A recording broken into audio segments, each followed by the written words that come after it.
uretse kuba afatwa nk'umwe mu baraperi bakomeye ndetse b'ibihangange ku isi yose, by'umwihariko muri Leta Zunze Ubumwe za Amerika, Rick Ross nawe ni umwe mu bahanzi basaruye akayabo k'amafaranga mu muziki. Ujya wibaza cyangwa se utekereza ubuzima buhenze uyu musitari abayemo, yaba amazu atunze, amamodoka agendamo, yewe n'indi mitungo afite hirya no hino ku isi. Hari n'igihe ushobora kuba wibaza amasaha yambara, amashanete ndetse n'imodoka agendamo, amazu atunze cyangwa se imiturirwa abamo, amafaranga yaba yarabiguze cyangwa se uko bihagaze ku isoko. Nta kindi usabwa ni ugukanda subscribe, ukareba video ukayigeza ku musozo kugira ngo ubashe gusobanukirwa imwe mu mitungo y'umusitari cyangwa se ikirangirire mwamenye ku izina rya Rick Ross. Mbere yo gutangira waba waramaze gukanda subscribe?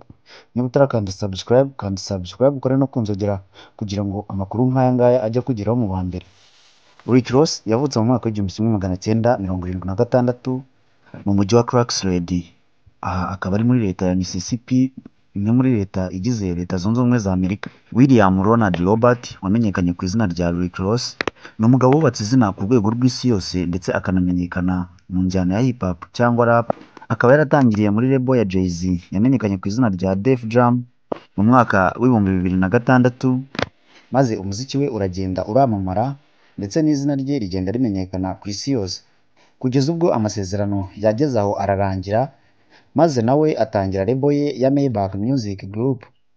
Ibyo ariko ntibyaje byonyine cyangwa se ngo bize gutyo gusa, ahubwo byanamwinjirije akayabo k'amafaranga ndetse bimugira umugwizatungo cyangwa se mujejetafaranga, ndetse binamuha ububasha bwo gutunga imwe mu mitungo tugiye kubona muri iyi video aka kanya. Urugero rw'imwe mu mitungo atunze ni nk'imwe mu miturirwa cyangwa se inzu y'agatangaza atunze yaguze mu mwaka w'2016 iherereye muri leta ya Georgia muri Leta Zunze Ubumwe za Amerika. Iyi akaba ari inzu yubatse ku buso bw'ubutaka bunini ndetse ikaba ifite ibyumba birenga 30. Kugira ngo wumve ubunini bw'inzu cyangwa se ubunini bw'ahantu Rick Ross atuye, ni uko hafite metero kare 5017, ndetse ugereranyije ubunini bwaho hakaba hangana n'ibibanza byo mu Rwanda 17. Ndetse iyi nzu ikaba yaraciye agahigo ko kuba ariyo inzu ifite pisine nini mu mazu yose abarizwa muri Leta Zunze Ubumwe za Amerika, kuko ibipimo byakozwe by'amazi yuzuza iyi pisine ari amajerekani arenga 350. Bivuze ko iyi pisine baramutse bakuyemo amazi bakaguha ijerekani ngo usubizamo amazi yari arimo, wavoma amajerekani 350.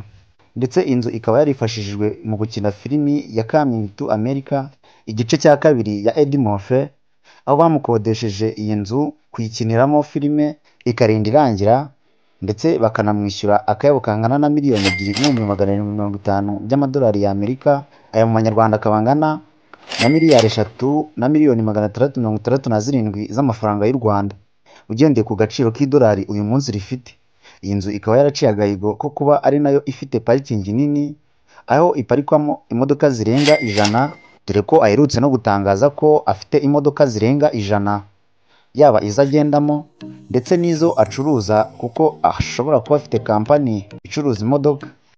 Iyi nzu Rick Ross akaba yaratangaje ko ubwo yayiguraga mu mwaka w'2014 ko yayishyuye amafaranga angana na $5,800,000 by'amadolari ya Amerika.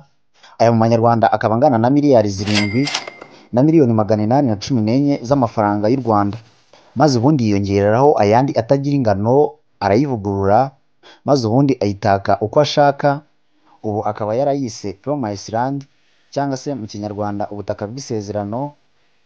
Akaba mu kiganiro yagiranye na zimwe muri televiziyo zikorera muri Leta Zunze Ubumwe za Amerika ko kugeza ubu ubaye ushaka kwigondera iyi nzu cyangwa se mukajya mu biganiro byo kuyigura, igiciro cy'amafaranga cyatangirira kuri $50,000,000 z'amadolari ya Amerika. Aya mu manyarwanda akaba angana na $66,800,000 z'amafaranga y'u Rwanda, ugendeye ku gaciro iyi nzu ifite aka kanya. Rick Ross kandi akaba afite n'indi mansion cyangwa se undi muturirwa uherereye muri leta ya Florida, aha ni muri Amerika. Ndetse iyi nzu ikaba yarahoze ari iy'umukinnyi wa basket wakinaga muri shampiyona ya NBA witwa Amani Stoudemire, kugeza ubwo mu mwaka wa 2021 yaje kuyigurirwa na Rick Ross wari wayikunze, maze amuca akayabo kangana na miliyoni 3,500,000 by'amadolari y'Amerika. Aya akaba angana na miliyari 4 na miliyoni 650 z'amafaranga y'u Rwanda. Rick Ross iyo bigeze ku modoka ho wavuga ko ari cyo kintu cyamutwaye umutima, kuko yikundira imodoka nziza kandi zihenze, ndetse ari nacyo kintu ashoramo amafaranga menshi kurusha ibindi byose. Ndetse iwe mu rugo hakaba haparitse imodoka nyinshi Z-Class cyangwa se nziza cyane ndetse zinahenze.